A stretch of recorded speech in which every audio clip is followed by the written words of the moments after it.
ሰላም እንዴት ናችሁ? ዛሬ ይዤላችሁ የመጣሁት ስለ ማህፀን በር ካንሰር ያለውን እውነታ ነው። የማህፀን በር ካንሰር ከሌሎች ካንሰር አይነቶች የሚለየው በቫይረስ የሚመጣና እንዲሁ በክትባት ልንከላከለው የምንችለው የካንሰር አይነት መሆኑ ነው።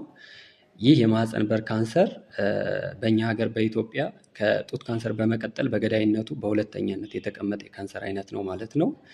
እናም 97% አካባቢ ሂማን ፓፒሎማ ቫይረስ በሚባል የቫይረስ አይነት በግንኙነት የሚተላለፍ የቫይረስ አይነት የሚመጣ የካንሰር አይነት ነው ማለት ነው። ስለዚህ በጎ ዜና ምንድን ነው?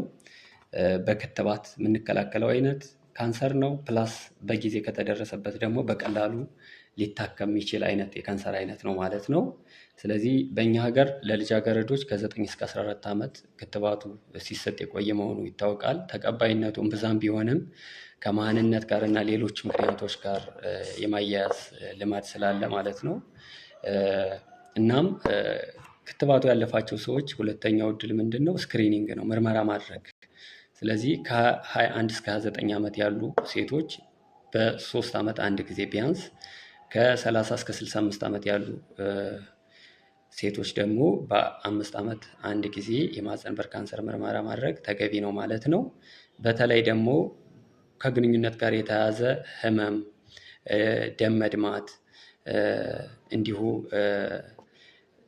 ተከታታይ የሆነ እና ተደጋጋሚ የሆነ የዳሌ ህመም፣ የማህፀን ማሳከክ ካላቸው ደግሞ በተለይ የማህፀን በር ካንሰር አለመሆኑን በአቅራቢያችሁ ባለ የጤና ተቋም በመሄድ ምርመራ በማድረግ ማወቅ ይገባችኋል ማለት ነው። አመሰግናለሁ።